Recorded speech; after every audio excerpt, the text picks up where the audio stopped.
Hi, I'm Nurse Barb. I'm a women's health nurse practitioner, and this is your daily dose on your vagina and itching. If you're having any vaginal itching, chances are you're pretty freaked out about it and you're wondering, what could this possibly be?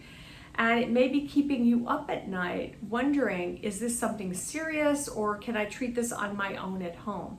Well, there's many different causes of vaginal itching, and what I'd like to do is tell you about some of them and then what you can do before you see your healthcare provider.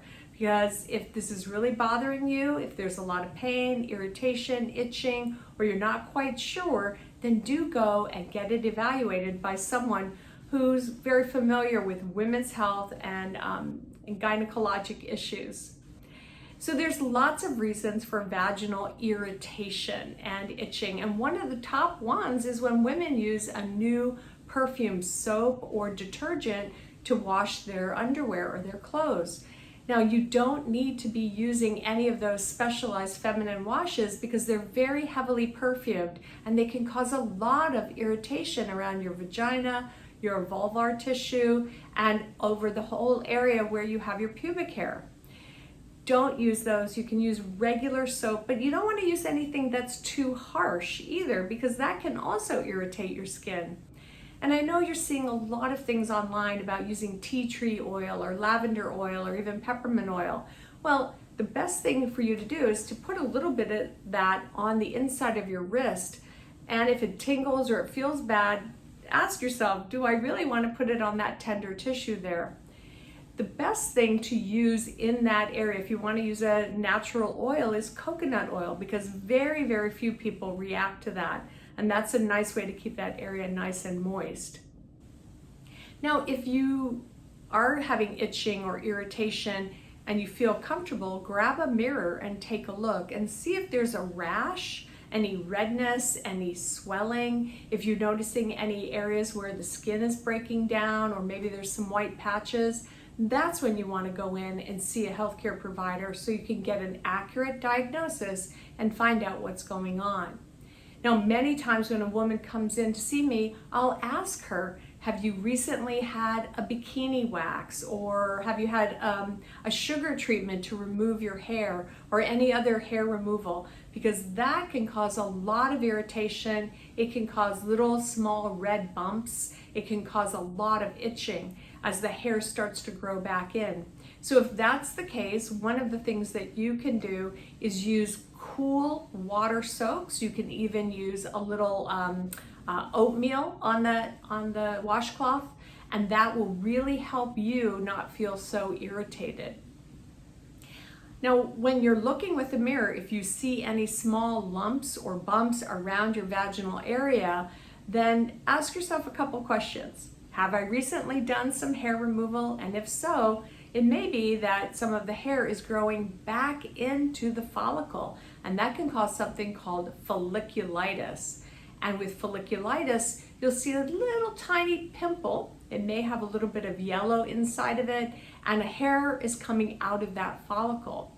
To help that, at home, pretty easy to do, you can use a warm, wet washcloth and you can put that over the area for about 10 minutes or so, maybe once or twice a day. And sometimes what will happen is that little pimple will open up, it will drain, and you'll feel a lot better.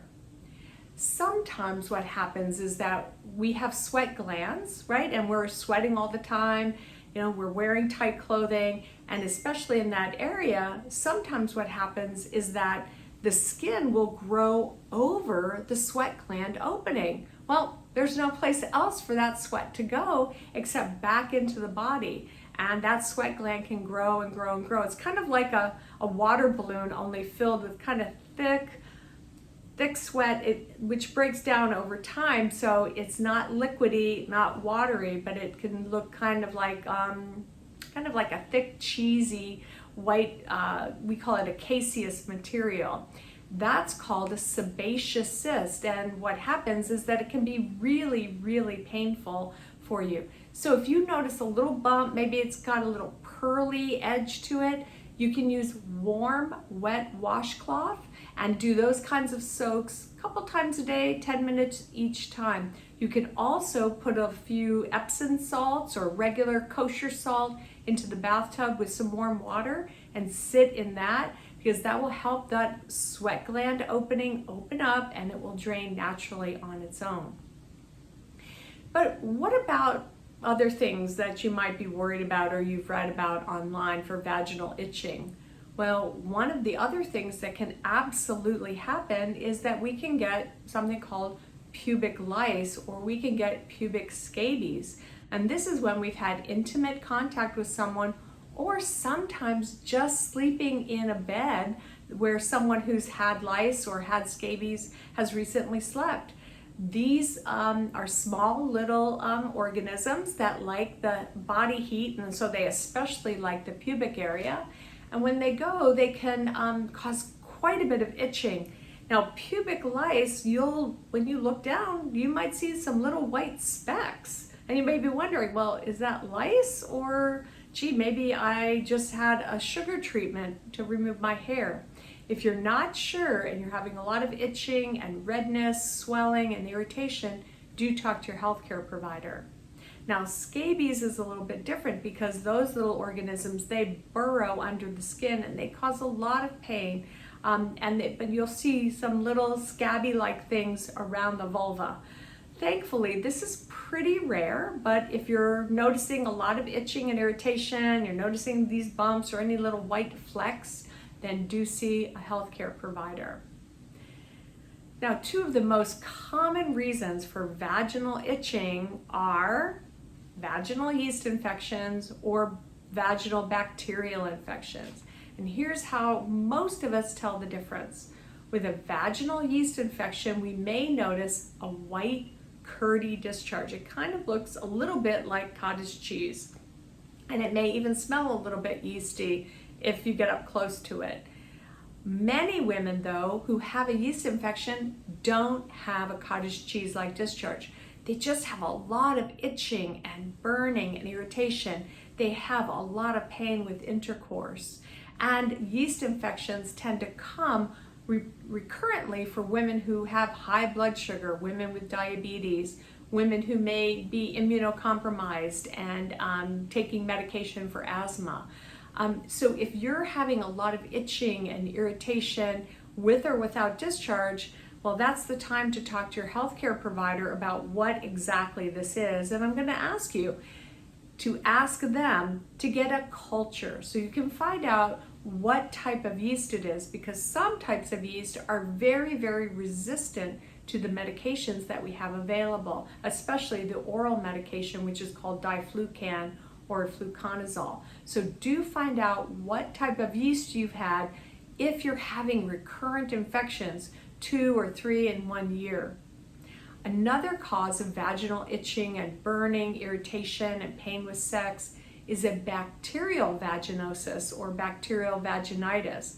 Now, typically with this, there's quite a bit of itching, but you may also notice a strong fishy odor after you have sex or after your period, and that's because the pH changes.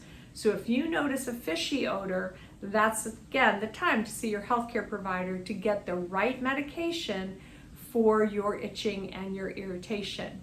Now, so many times, we have itching and irritation and we just head to the drugstore and we grab anything we see that says for the vagina. And I've had many patients come in who are using a lubricant because it says for the vagina. They're using a lubricant to treat a yeast infection or a bacterial infection. So do read the labels very, very carefully.